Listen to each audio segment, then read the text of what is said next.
उचित समझो, जो उचित समझो वही करो।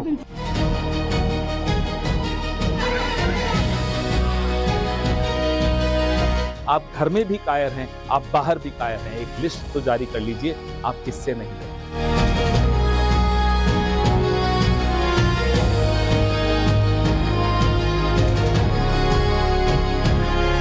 कौन सी मोहब्बत की दुकान है जो देश के ही किसी नागरिक के कब्र खोदने के सपने देखती है?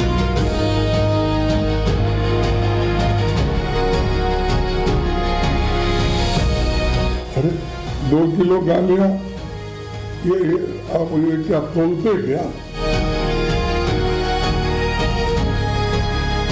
मुझे कहा कि आपके 75 हो गए, बोले अभी 25 बाकी है। मैंने कहा तो मैं जो बीता है उसको गिनता नहीं हूँ, जो बचा है उसको गिनता हूँ।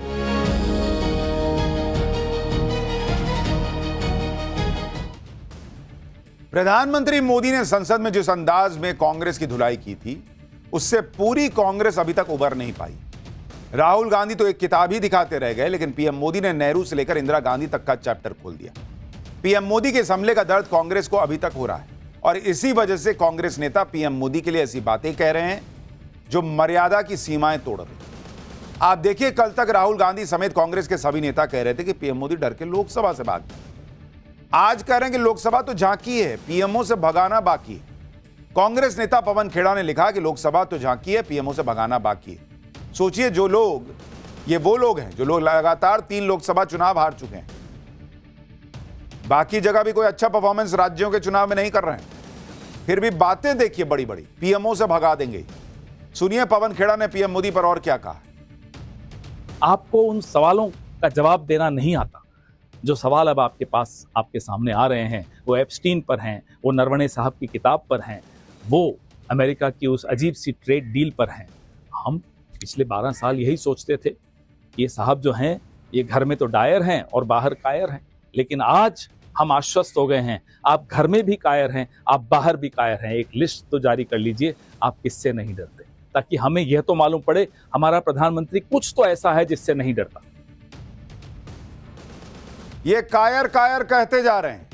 पब्लिक नरेंद्र मोदी को जिता जिता के बता रही है कि कायर समझा क्या फायर है, लेकिन इनको समझ में आए तब तो। कभी कब्र खोदने की बात करना, कभी पीएमओ से भगाने की बात करना, नरेंद्र मोदी से नफरत में राजनीति का लेवल देखिए क्या हुआ। मोदी की कब्र खोदने की बातें तो ये बहुत पहले से करते रहे। रामलीला मैदान में ऐसे ही नारे लगे थे, लेकिन आप देखिए बिहार में मां की गाली दे दी गई। अब फिर वैसे ही पर्सनल अटैक हो रहे हैं, कभी डरपोक, कभी कायर, इसी तरह की बातें। और राहुल गांधी भाई, वो तो आज भी वहीं अटके हैं। जो उचित लगे वो कर लो वाले, जो उनको लगता है किताब में छपा था, उनके हिसाब से ये फ्री हैंड देना नहीं है, ये तो कन्नी काटना है। तो वो उसी को बोले जा रहे हैं, उनको कोई बता भी नहीं रहा कि बॉस ये क्या कर रहे हैं आप। सुनिए आज क्या बोले। राहुल जी, सारी बातें कही, जो उचित समझो, जो उचित समझो वही करो। राहुल जी, प्रधानमंत्री ने ये भी कहा कि वो आने वाले दिनों पर फोकस करते हैं। इसको कैसे?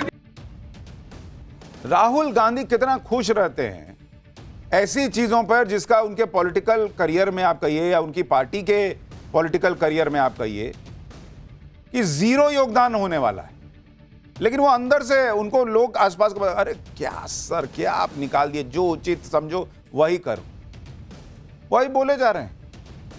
राहुल गांधी जब ये बार बार कह रहे हैं कि जो उचित लगे वो करो, ये राहुल का तंज कम कांग्रेस नेताओं को मैसेज ज्यादा लग रहा है कि पीएम मोदी को जैसे घेर सकते हो घेर लो, मर्यादा तोड़नी है तोड़ दो, जो उचित लगे वो करते चले जाओ। यही वजह है कि इंडी के इकोसिस्टम वाले आए दिन मोदी को कोस रहे हैं, गालियां दे रहे हैं। दूसरी तरफ कांग्रेस अध्यक्ष कहते हैं कि पीएम मोदी गालियां गिनते हैं क्या, जो बार बार कहते हैं कि मुझे 2-2 किलो गालियां पड़ती हैं, तौलते हैं क्या। सुनिए क्या कह रहे हैं। मेरे को 2-2 किलो गालियां देते हैं। अरे 2 किलो गालियां ये आप ये क्या तोलते क्या? गालियों को तोलते हैं? इतने शब्दों में मेरे को गालियां दिए, बोलो वो कुछ है। 2-2 किलो 1-1 कुंटल गालियां मुझे देते हैं और ये क्या है? कह रहे हैं गाली तोलते हैं क्या? उनको कैसे पता 2 किलो दिए? 2 किलो थोड़ी था, 2.5 किलो था, गलत तोले हैं। आप ये भी देखिए कि कांग्रेस और राहुल गांधी अपने मोदी विरोध में कर क्या क्या रहे हैं। पीएम मोदी ने अमेरिका से ट्रेड डील की तो राहुल गांधी बोले ये ट्रैप डील है। पीएम ने ट्रंप के आगे सरेंडर कर दिया। पीएम मोदी ने ईयू से ट्रेड डील की, कांग्रेस बोली इससे नुकसान होगा। बजट सत्र में राहुल ने बजट पर कोई बात नहीं की। राहुल गांधी का पूरा फोकस हंगामा करने पर रहा। लोकसभा में पीएम मोदी ने भाषण नहीं दिया। पीएम मोदी को सदन में घेरने की तैयारी थी।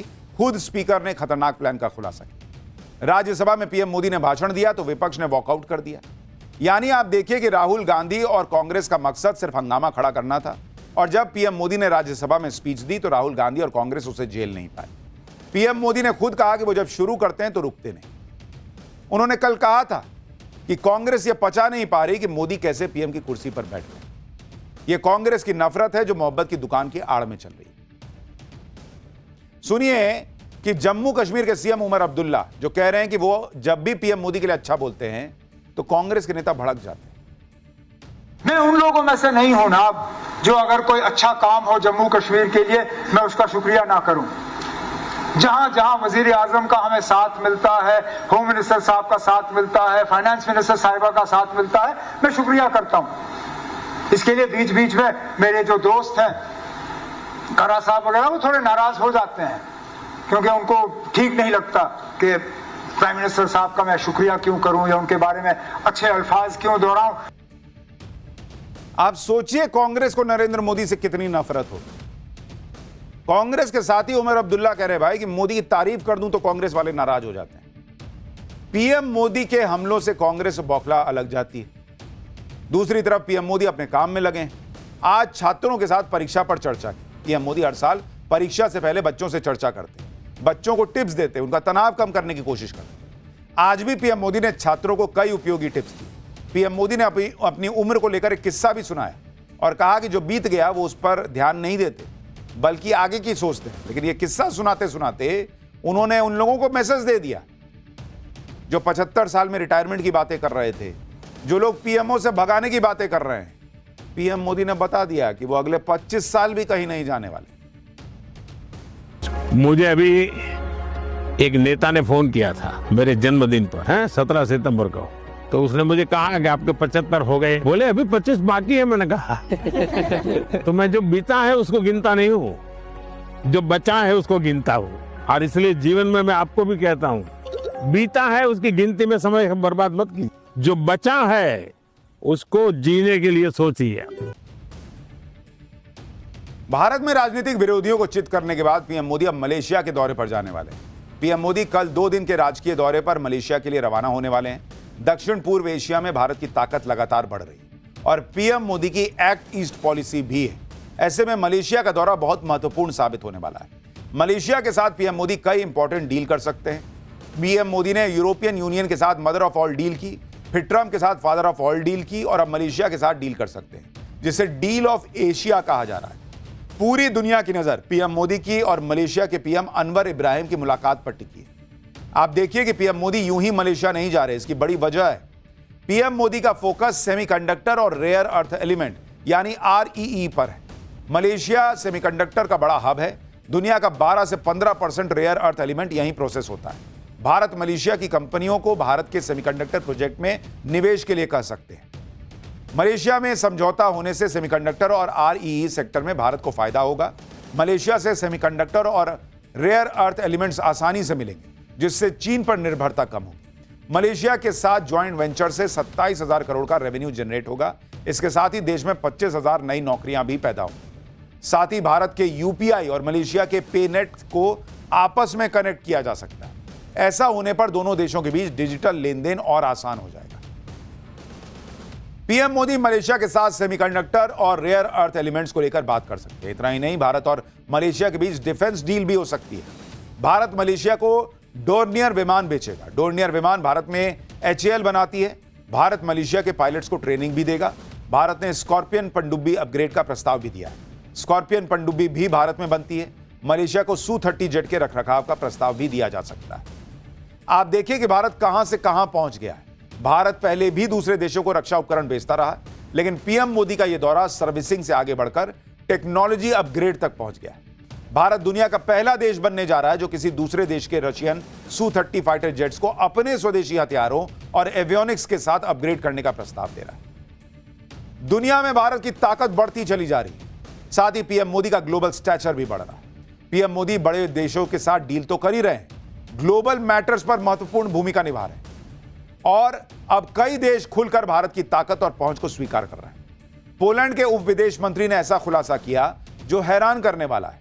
पोलैंड के उप विदेश मंत्री ने व्लादिस्लाव बार्टोशेव्स्की ने उन्होंने दावा किया कि पीएम मोदी ने यूक्रेन पर न्यूक्लियर हमला होने से रोका था।